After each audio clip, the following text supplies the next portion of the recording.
Bonsoir, je suis ravie de vous retrouver pour une nouvelle histoire. Une histoire spéciale Halloween.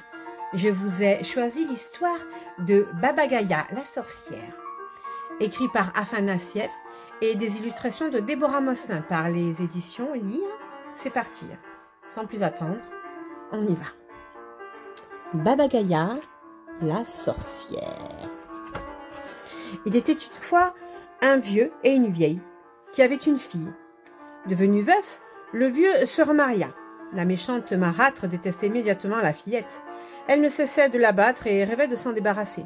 Un jour, que le père était absent, elle dit à la fillette: « Va chez ma sœur, ta tante, et demande-lui une aiguille et du fil pour te coudre une chemise. » Or, cette tante n'était autre que la sorcière Baba Gaïa en personne. La fillette, qui n'était pas point sotte, courut d'abord chez son autre tante. « Bonjour tata, mère m'envoie chez sa sœur lui demander une aiguille et du fil pour me coudre une chemise. » Alors sa tante la mit en garde. « Là-bas, ma nièce, quand le boulot essaiera de te cingler les yeux, attache-le avec un ruban. Là-bas, quand les battants de portail grinceront et s'efforceront de frapper, verse de l'huile sur le seuil. Là-bas, quand les chiens se jetteront sur toi pour te mettre en pièces, lance-leur du pain. Là-bas, quand le chat voudra te sauter à la figure pour t'arracher les yeux, donne-lui du jambon. » La fillette se mit en route et arriva devant une chaumière, posée sur des pattes de poule géantes. Dans la chaumière, la Baba Gaïa, jambes d'os, était occupée à tisser. « Bonjour, tante. Mère m'envoie te demander une aiguille et du fil pour me coudre une chemise. »« Fort bien. Assis-toi et tisse en m'attendant. »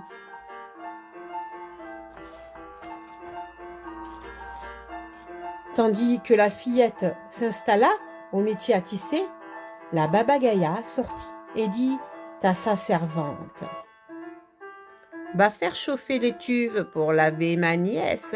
Surtout, frotte-la bien car je veux en faire mon petit déjeuner. » La fillette, qui avait tout entendu, restait là, plus morte que vive.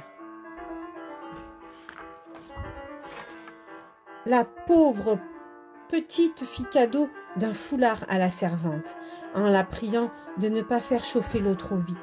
En attendant, la Baba Gaïa s'approcha de la fenêtre et questionna: « Tu tisses toujours, ma nièce ?»« Mais oui, ma tante, je tisse. » La Baba Gaïa s'éloigna. La fillette en profita pour donner au chat du jambon et lui demanda: « Dis-moi, comment faire pour m'en aller ?»« Tiens, voici un peigne et une serviette, » répondit-il. « Prends-les et fuis, car la Baba Gaïa va te pourchasser. Colle de temps à autre l'oreille contre la terre pour savoir où elle est. Dès que tu l'entendras venir, tu jetteras la serviette derrière toi. Alors, une rivière immense se mettra à couler.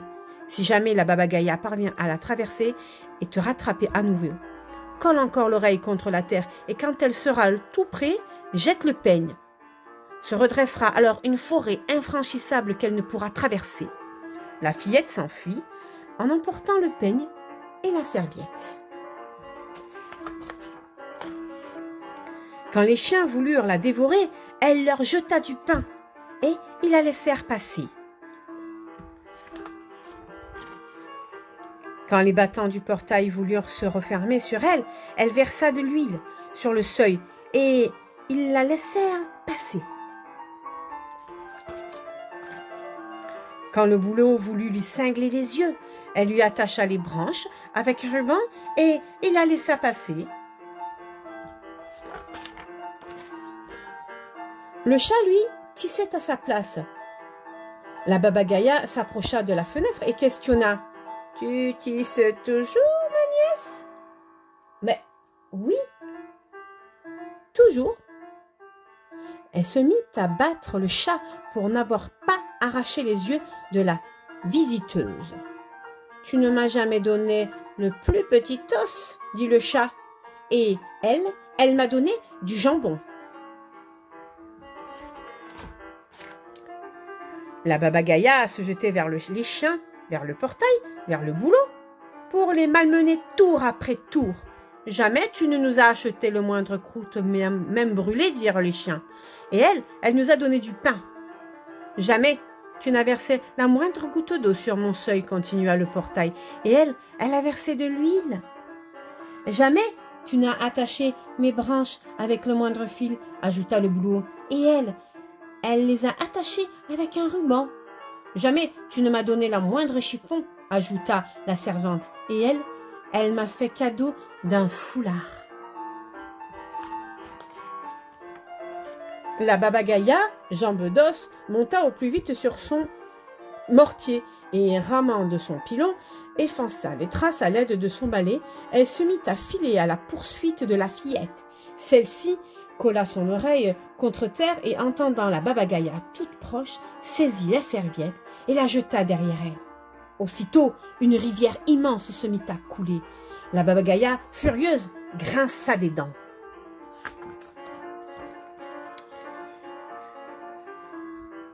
Elle partit chercher ses taureaux qui burent toute l'eau. La Baba Gaïa fonça à nouveau. La fillette colla l'oreille contre terre et entendit la Baba Gaïa toute proche. Elle jeta son peigne. Alors, une forêt sombre et terrifiante se dressa entre elles. La Baba Gaïa voulut la ronger, mais elle ne put en venir à bout et elle rebroussa chemin.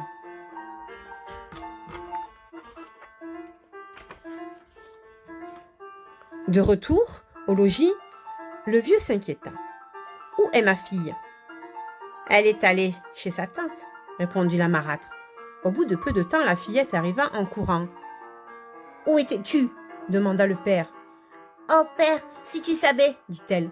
Mère m'a envoyé chez ma tante lui demander une aiguille et du fil pour me coudre une chemise. Mais ma tante, c'est la Baba Gaïa et elle a voulu me dévorer. » « Et comment tu t'es échappée ?» La fillette raconta.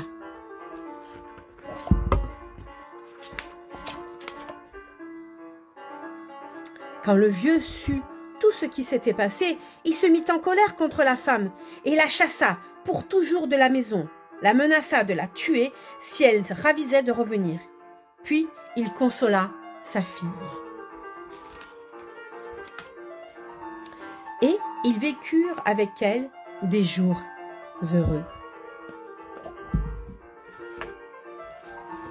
Voilà, c'est fini pour la deuxième histoire spéciale Halloween. Je vous ai préparé une troisième et dernière histoire pour très bientôt, une histoire de vampire. Surtout, n'oubliez pas d'activer la cloche et de vous abonner et de mettre un j'aime si ça vous a plu. Je vous fais des bisous et je vous souhaite un bon spécial Halloween. Bisous, bisous!